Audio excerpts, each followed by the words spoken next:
Às vezes alguém deixa o mundo sem qualquer pista, como se tivesse desaparecido de um momento ao outro, como se os fragmentos da noite o teriam engolido. Na maioria das vezes, aqueles desaparecimentos terminam com uma reunião ou com um corpo. No entanto, muitas vezes termina em nada.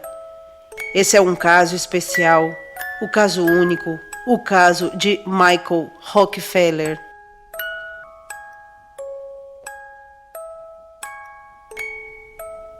Em 1961, na região de Asmar, na Nova Guiné, é um dos maiores enigmas do século XX. Apesar das exaustivas buscas realizadas e as numerosas teorias propostas, nunca foram determinado com certeza o que aconteceu com ele.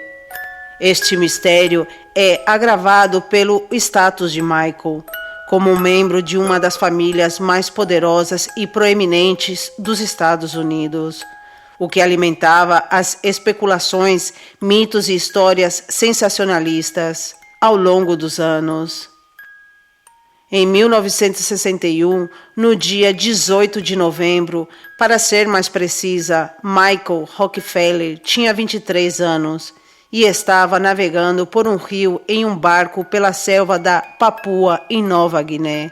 Estava atravessando o rio Ilante, que é conhecido por ter marés fortes e correntes perigosas. Quando estava a 5 quilômetros da costa, o barco foi inundado. Michael estava acompanhado de seu amigo e alguns nativos. Os nativos começaram a nadar em direção à costa à procura de ajuda. Enquanto isso, Michael e seu amigo decidiram ficar flutuando ao lado do barco. Quando os nativos voltaram para procurá-los, só foi encontrado Dewassi, mas Michael não estava mais lá e não havia vestígios de onde poderia estar. Antes de prosseguir com esta história, vamos falar um pouco sobre o contexto em que este estranho desaparecimento aconteceu. Os Rockefeller é uma das dinastias mais famosas e influentes nos Estados Unidos, com um legado que abrange toda a história, a filantropia e a política. John D. Rockefeller, o avô do Michael, foi o fundador do Standard Oil e um dos homens mais ricos de sua época, cujas práticas comerciais e acumulações de riquezas e poder da família, ele dirigia um total de 75% do petróleo nos Estados Unidos. John D., embora aos seus 57 anos, ele decidiu fazer uma pausa no seu trabalho com o petróleo e decidiu dedicar-se de cheio às atividades antropológicas em que investiu muito dinheiro. Ele morreu em 1937, aos 97 anos. Nelson Rockefeller, o pai de Michael, era um proeminente político que serviu como governador de Nova York e mais tarde como vice-presidente dos Estados Unidos. Sob a liderança de Gerald Ford, a família Rockefeller também é conhecida por seu patrocínio à arte e à cultura, com base de instituições como o Museu de Arte Moderno em Nova York. Também donaram milhões de dólares para as entidades de caridades.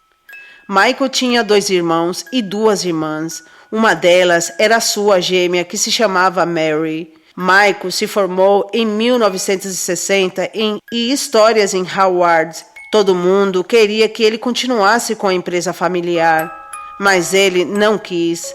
Michael tinha os seus próprios planos.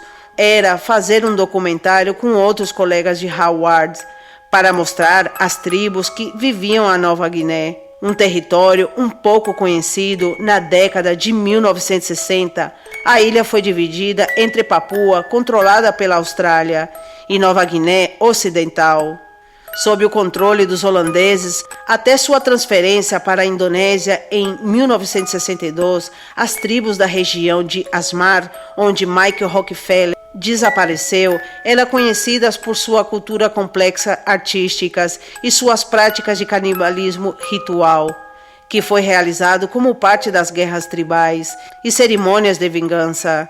Michael Rockefeller e o antropólogo holandês René Wassin estavam navegando em uma expedição de canoa improvisada e que teve como objetivo coletar artefatos e documentar a cultura das tribos Asmat e aprender sobre elas. Michael era o engenheiro de som e cinegrafista. Na década de 50, para tentar parar o comportamento violento das tribos que moravam lá, os holandeses proibiram as guerras tribais em todo o lugar, onde essas tribos cumpriram essas ordens.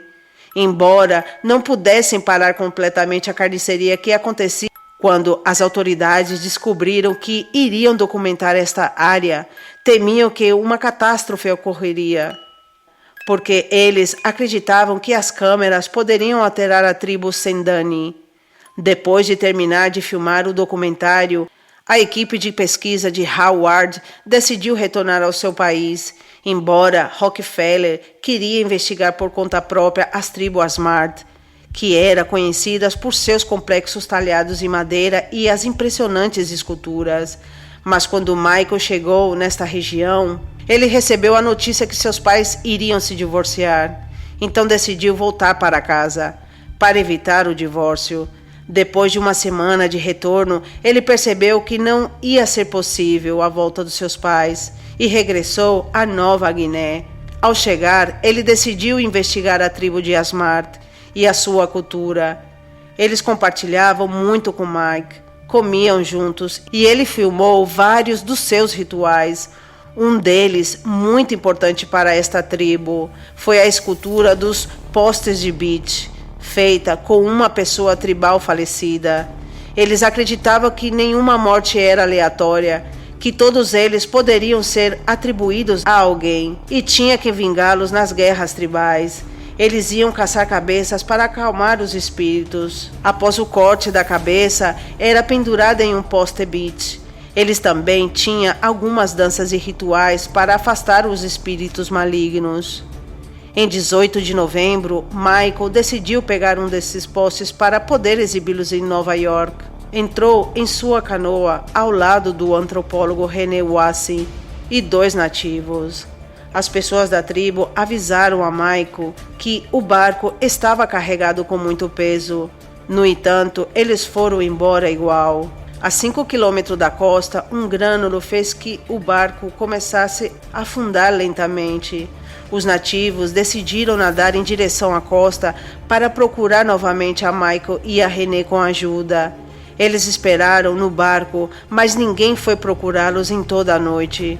Quando eles voltaram para o lugar onde apenas René estava, Michael não estava mais lá. Quando a sua irmã gêmea descobriu isso, rapidamente viajou para lá com o seu pai.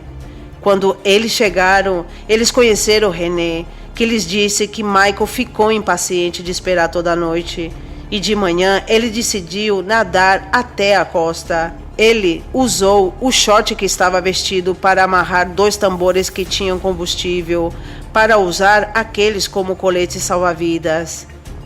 Michael nunca mais foi visto. As autoridades locais, justamente com a família Rockefeller, organizada imediatamente uma busca massiva, que incluiu helicópteros, barcos e equipamentos de mergulhos, registrando campos e águas costeiras. O governador Rockefeller estava desesperado por encontrar o seu filho, então ele ofereceu 250 cargas de tabaco. Isso era um produto altamente consumido e valorizado na Nova Guiné, que às vezes era usado como moeda.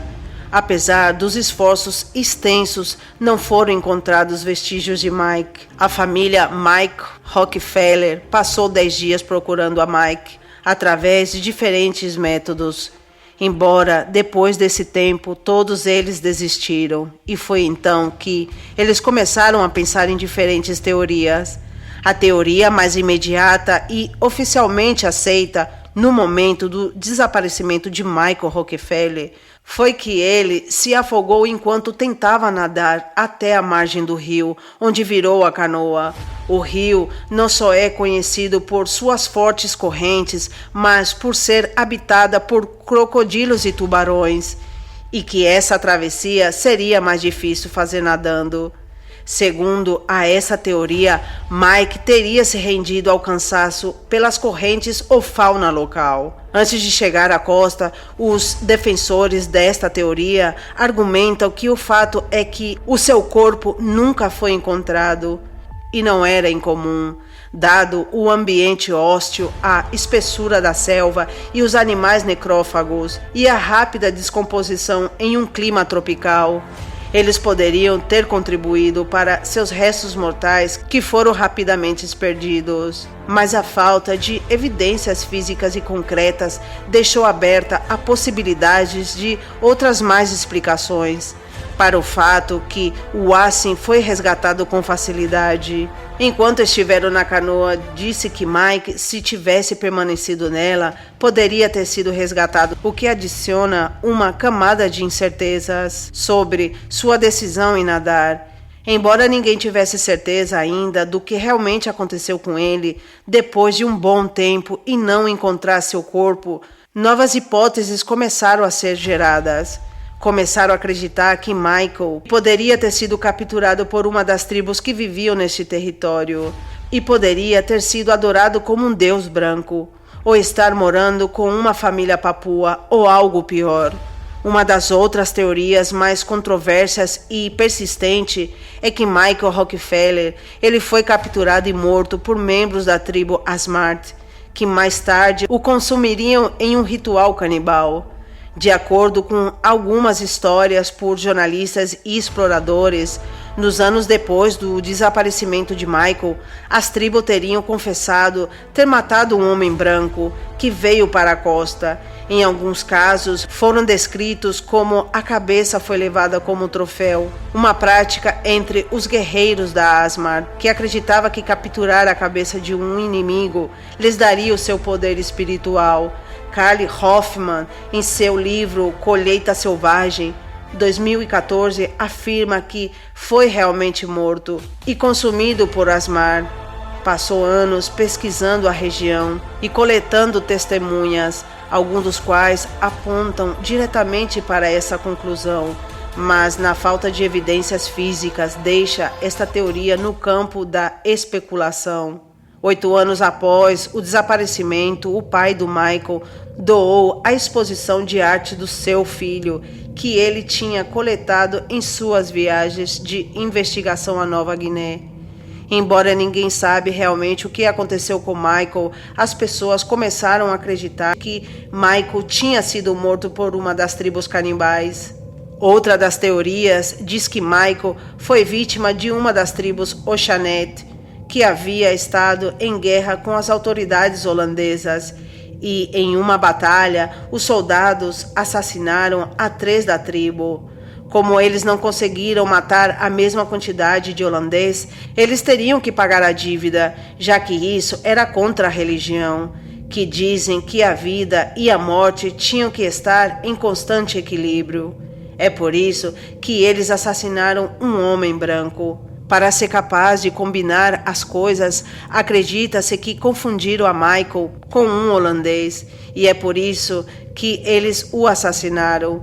O desaparecimento de Michael Rockefeller continua sendo um dos mistérios mais fascinantes sem resolução do século XX. Cada uma das teorias apresentada oferece uma possível explicação, mas ninguém conseguiu fornecer uma resposta definitiva por falta de provas. René Wassim deixou o caso no âmbito da especulação e mito, o que permitiu à história de Michael Rockefeller continuar a fascinar pessoas décadas depois do desaparecimento. O que está claro é que esta história vai além de uma simples história de aventura ou tragédia. O seu desaparecimento é um fato que nos convida a pensar sobre vários temas, especialmente sobre encontros entre culturas e imposição de uma civilização sobre outra. Também revela a complexidade da interação entre o moderno e o indígena e como essas relações podem ser mal interpretadas, mal representadas ou mal manipuladas, e dependendo dos interesses daqueles que os narram, Por outro lado, esta história também nos conta sobre que, apesar do poder ou do dinheiro, todos somos iguais entre os mistérios e a morte.